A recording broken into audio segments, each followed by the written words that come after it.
It's a sultry night in Dubai. It's the T20 World Cup, and Babar-Rizwan and Mohammad have come out to chase 153 against India. Pakistan have never beaten India in the T20 World Cup, or in any World Cup, but this time they sense a win.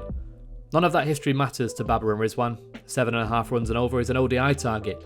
They don't take risks, and Pakistan don't lose a wicket. They win comfortably with 13 balls to spare, and they end a streak that dates back to 2007, or, if you combine formats, 1992. It's a triumph for Babar and Rizwan. What better way to end a streak than a 10-wicket win?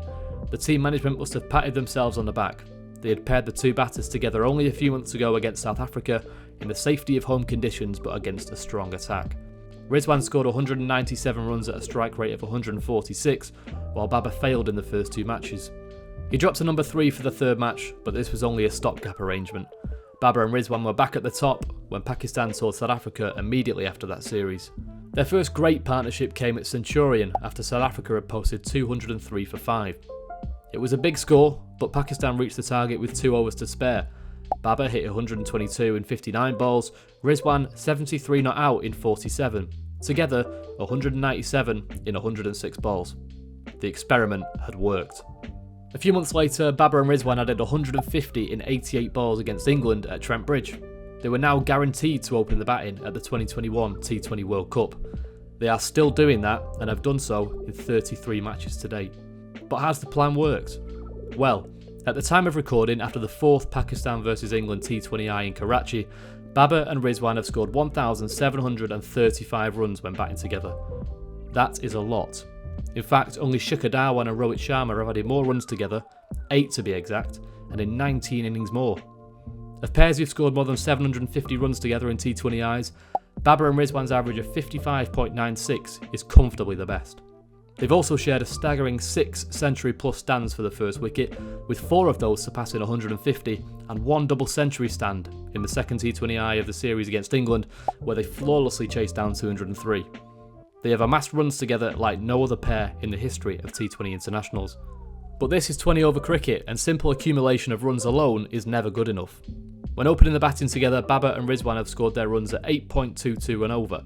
With a 700 run cut-off, they are the second slowest opening pair in the history of T20 Internationals, behind Quinton de Kock and Reza Hendricks. But has it always been like this? When they completed that chase against India at the T20 World Cup last year, their partnership run rate to date stood at 8.52. Then, this slowed down. They got 28 in 31 balls against New Zealand, 12 in 15 against Afghanistan, 35 in 37 against Scotland, and 71 in 60 against Australia in the semi-final. All was forgiven because it ended the streak against India, but Pakistan would have probably won anyway even if those two had failed that night. The bowlers had already ensured that. In the 6.5 years before that chase, Pakistan have failed to chase a lower total only twice. A week after the World Cup, Babar and Rizwan slowed down even further when Pakistan toured Bangladesh, adding 60 runs in 73 balls in the 3 matches in the series. No, not 73 in 60, but 60 in 73. There was one big partnership when they added 158 in 91 balls against the West Indies, but even including that, they have scored at 7.79 runs and over while opening the batting since the India match. Now, fans may argue that a number of Babar-Rizwan partnerships have come while chasing, and that's a fair comment. If the asking rate is not high, there's no need to score fast. All you need to do is secure a win. But while batting first, the Babar-Rizwan opening partnership scores at 7.9 runs per over.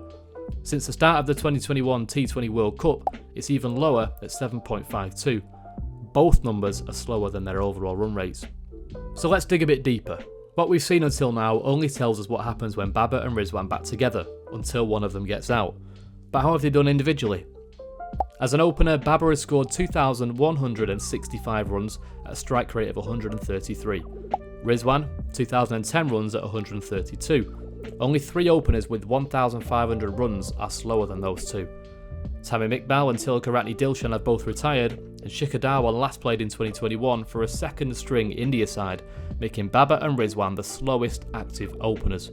Of course, Babar and Rizwan's approach allows Pakistan to take their innings deep and keep wickets in hand. That's something that's important, but provides diminishing returns as the overs run out.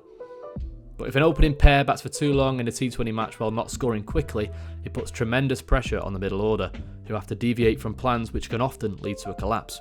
Couple of middle order play getting stuck with a slow start from the openers, just like Iftikhar and Rizwan in the Asia Cup final, and it's a recipe for disaster when setting or chasing. However, the ongoing T20I series against England has arguably highlighted why Babar and Rizwan feel this approach is necessary. With all the outside noise about being too slow, Babar and Rizwan have shared stands of 85 from 57, that brilliant 203 from 117, 17 from 16, and 97 from 72 in the first 4 matches of that series. That's 402 runs while batting together in 262 balls at 9.24 runs and over, considerably quicker than their overall career numbers. Individually, they both struck at 140 plus, with Babar nearly touching 150. On the other hand, Pakistan's middle order has not really fired. There's not a huge sample size, as Babar and Rizwan have faced most of the deliveries in the series so far, but 201 runs in 166 balls between Shah Masood, Kushdil Shah, Iftikhar Ahmed, Mohammad Nawaz and Haider Ali is telling. Those 5 combined are scoring at just 7.3 runs and over in the series, further highlighting just how big a miss Shoaib Malik and Mohammad Hafiz have been through the middle and death overs. Essentially, it seems as though Babar and Rizwan don't trust Pakistan's unstable middle order, hence why they're heaping pressure on themselves to score the bulk of the runs and face most of the balls. So, Pakistan need to strike a balance. The Babar-Rizwan opening pair used to work when they were scoring fast, but they are not scoring as fast anymore, and the middle order issues are only making things more difficult.